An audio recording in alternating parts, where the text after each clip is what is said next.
Hello guys. Karon guys kaning mopalit og battery para sa akong ESI kay for the past few days nakoy problema sa akong battery. For example, gaandar sa Canon, ginagamitan ako siya ano.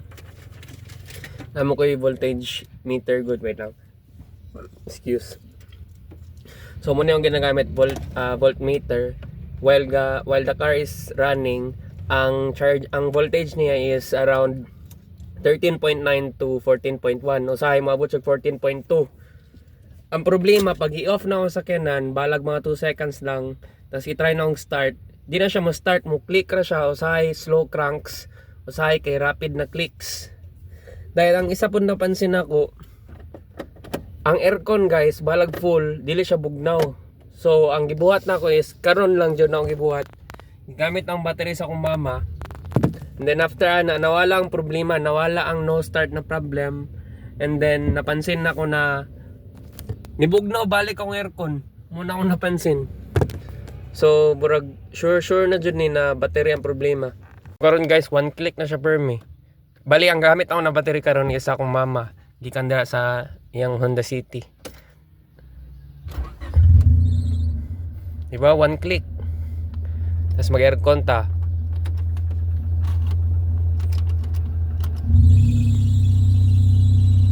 Grabe automatic bugnaw siya diretso. So nag-research pod ko guys. Gipangutanan ako si Chat GPT. Ngano atong old battery pa akong gamit. Pag i-on akong aircon, di ba mutaas mo yung RPM tungkol sa idle up. Supposed to be kung taas ang RPM, it means kusog pod mo charge ang battery. Pero ang aircon dili siya gabuga o bugnaw na hangin. As ang tubag sa ako sa ChatGPT, oo daw, pero ang clutch sa compressor is driven by electrical current basta. So kung hinay mong battery may tabo, mag slip ang clutch sa compressor basta. So magtuta karon diri guys sa highway, dito ta mo palit og battery. Hopefully abre pa kay alas 5 na karon. Bugnaw jud kay aircon.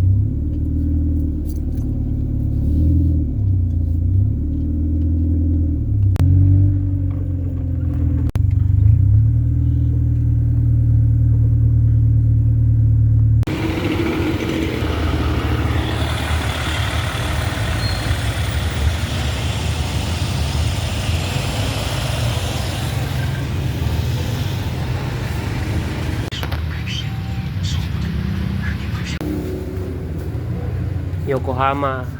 Sige, yan. Kasi yan, mas mataas yung amperes niya. Ito, Thank you.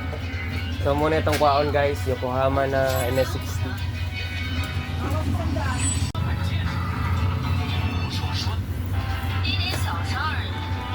So, wala na ako natiis guys. Karon ako itaod.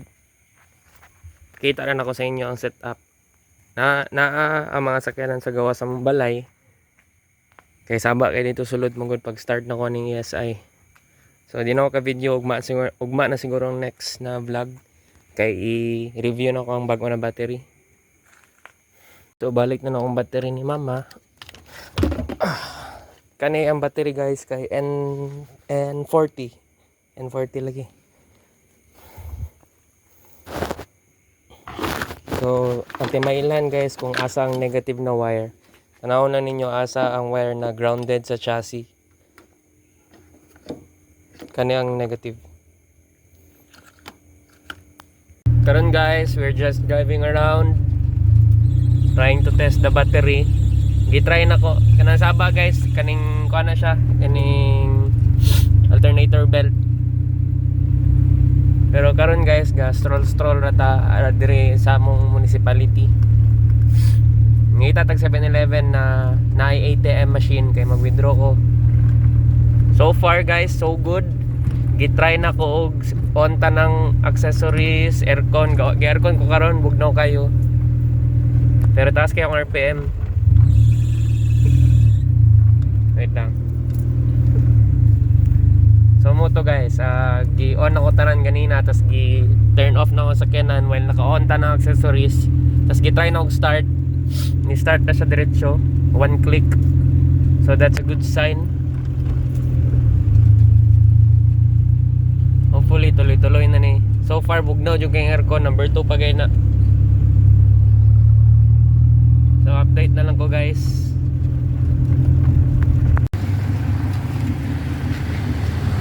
Kata karon sa Lance guys, gapabuhat tag sticker. Same sa sticker, nagibutan ako sa akong Corolla sa una.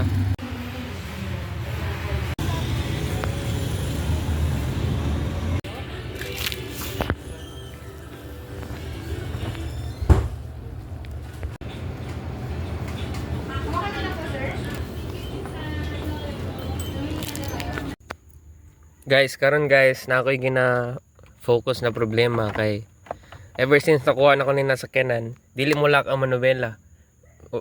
So ibig sabihin, balag ganagan sa Kenan or balag gaon ng makina, maibot na ko ang yabi. Example start na to. Naka-on na. Pero maibot na to ang yabi. And dili ma-off ang sakenan. Balag na ibot ng yabi. So muna kong issue karon. So dili po siya malak, but lang ano. So i-check na to. Abrihan na to ni.